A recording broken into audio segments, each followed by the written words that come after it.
Beyond the borders of the living world, where the sunlight fails to reach and time itself seems suspended, there stretches a legendary realm. In this kingdom of shadows, the air is heavy and still, pierced by the whispers of souls departed from the living.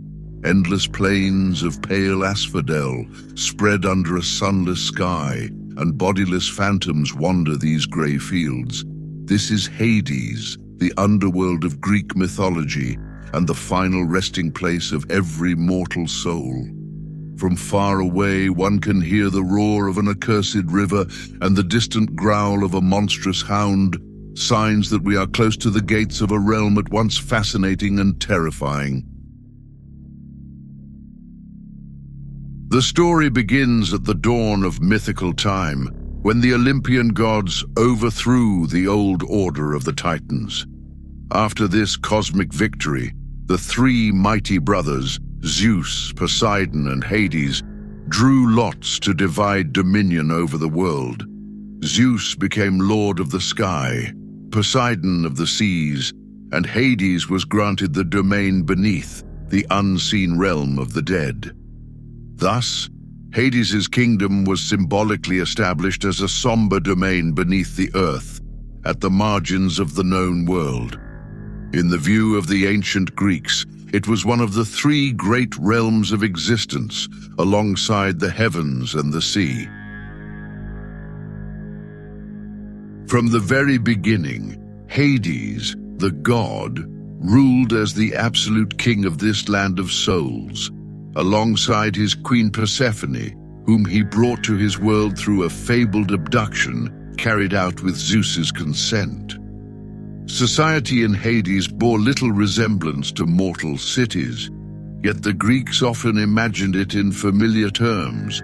Poets described the house of Hades like a king's court, with a dark palace, guarded gates, and even ghostly orchards and herds, a dark mirror of the earth's bounty.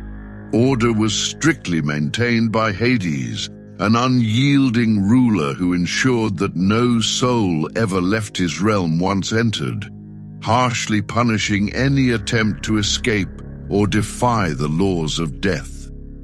Around his throne stood the judges of the dead, Minos, Iarchus, and Rhadamanthys, charged with dispensing justice in the afterlife, sending souls on the proper path according to the lives they had led. Initially, in Homeric belief, all the dead led the same shadowy existence.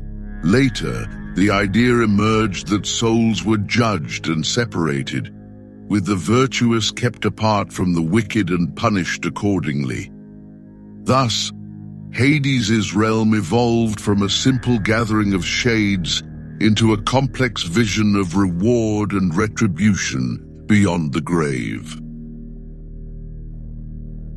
Belief in Hades also directly influenced the funerary customs of the ancient Greeks. People buried their dead with care, placing a coin, an obol, as payment for the ferryman Charon, for it was believed that without this fare, the soul could not safely cross the boundary between life and death. Such rituals show how real and present the subterranean realm was in the everyday thought of the people of that time. Numerous sacred myths shrouded Hades' kingdom in an aura of mystery and reverent fear. One of the most important legends is that of Persephone, the daughter of the goddess Demeter, who was abducted by Hades to be his wife and queen. Demeter's immeasurable grief over her daughter's loss brought barrenness to the earth until a divine compromise was reached. Persephone would spend one part of the year in Hades and the other part on the surface, thus explaining the cycle of the seasons. The courage of ancient heroes was often measured by their descent into the underworld, katabasis. Orpheus, the mythical musician, dared to traverse the darkness of the depths to retrieve his wife, Eurydice, softening even the stone-cold hearts of Hades and Persephone with the music of his lyre. Orpheus earned permission to lead Eurydice back into the light, on the condition that he not look back at her until both had left the realm of the dead. Sadly, overcome by doubt, Orpheus broke that command and lost his beloved forever before leaving Hades' domain, leaving behind a bitter lesson about disobedience to the divine. Other daring mortals, such as Heracles or Odysseus, also dared to cross the threshold of the underworld, confirming that this realm was seen as the ultimate test of heroism. Hades was also the place where the souls of sinners paid their endless punishments for their misdeeds.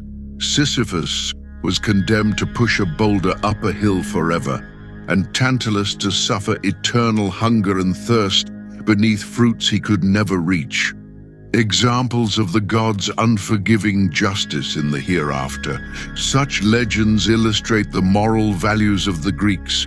Grievous sins earned eternal torment, while courage and virtue could offer the hope of a brighter existence in the land of the dead, like that of the Elysian fields.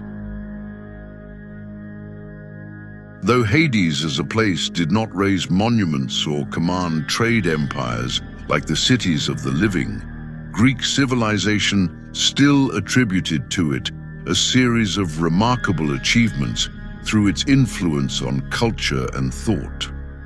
First and foremost, the vision of a structured and organized afterlife was a notable contribution of Greek imagination. Hades was divided into distinct regions, from the dark abyss of Tartarus for the worst evildoers to the sunlit Elysian fields for the virtuous, with the neutral stretches of the asphodel meadows for ordinary souls, and even special areas reserved for those consumed by. This segmented conception reflected the belief that merit and justice prevail even beyond the grave.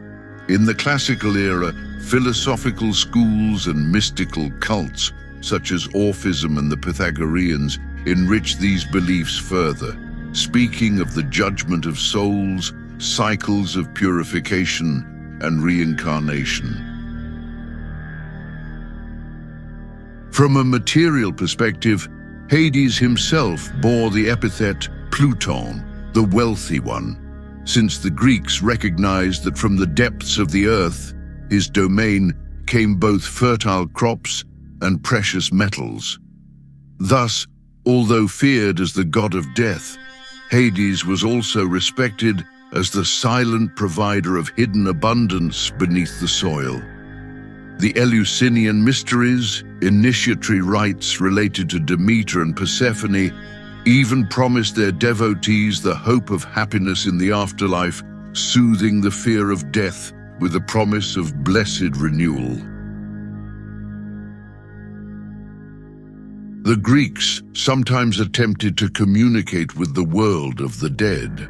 At the Necromanteon on the banks of the Charon River, regarded in antiquity as a gateway to Hades, pilgrims performed elaborate rituals to summon the shadows of the departed. The ruins of this oracle, discovered by archaeologists near the former lake Acherusia, seem to confirm these ancient practices. Today, however, the once dreaded waters of the Charon have become a picturesque adventure destination where tourists go rafting through spectacular gorges. What in the past inspired fear and veneration has metamorphosed in the present into a place of recreation, proof of how myth and reality can coexist and transform over time. Unlike the lost cities of antiquity, Hades' realm did not disappear in a physical sense. It always existed as an idea and a place in the collective imagination. However, belief in its power gradually waned as eras and religions changed. As Christianity spread throughout the Mediterranean world, the old gods and their realm began to fade from public consciousness. Hades, once a spiritual certainty for pagans, was replaced by new concepts of heaven and hell. In early Christian writings, the term Hades was used to denote the abode of the dead, but with a transformed meaning. It became more a temporary place of waiting for the last judgment. Christian law even speaks of triumph over the underworld, the moment when Jesus descends into the depths to free the souls of the righteous, a sign that in the new faith, Hades' power had been overcome forever. Meanwhile, the temples and oracles dedicated to the underworld were abandoned or destroyed, and the cult of Pluto was banned as the Roman Empire embraced Christianity. The gates of that ancient kingdom were shut not by some spell, but by the loss of people's faith in it. In this way, the fall of the mythical city of Hades can be seen as the moment it ceased to be nourished by human fear and reverence, becoming nothing more than a legendary relic in posterity's memory. Hades' legacy endures to this day, echoing from a mythical civilization that shaped humanity's ideas about life and death. Although the beliefs of ancient Greece have faded, the story of this underworld kingdom continues to captivate the imagination. In literature, art, and popular culture, Hades remains a symbol of the unknown beyond the grave, a blend of fear and curiosity. Its characters, from the dark god-king to the heroes who traversed his domain, appear in countless books, films, and even video games. The ancient imagery still speaks to us.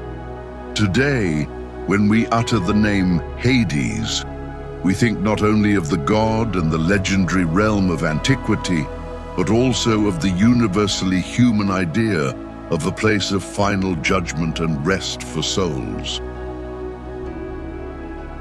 As our epic journey comes to an end, the sense of wonder persists. Looking back at the grim majesty of this mythic realm, we are invited to reflect on our own notions of life, death, and what might lie beyond. Hades, with its unseen gates and forgotten rivers, remains a powerful metaphor for the impenetrable mystery that has inspired so many generations. We close the gates of this journey with one last glance into the darkness, not with fear, but with reverence, knowing that legends have a life of their own, and as long as they are told, they never truly perish.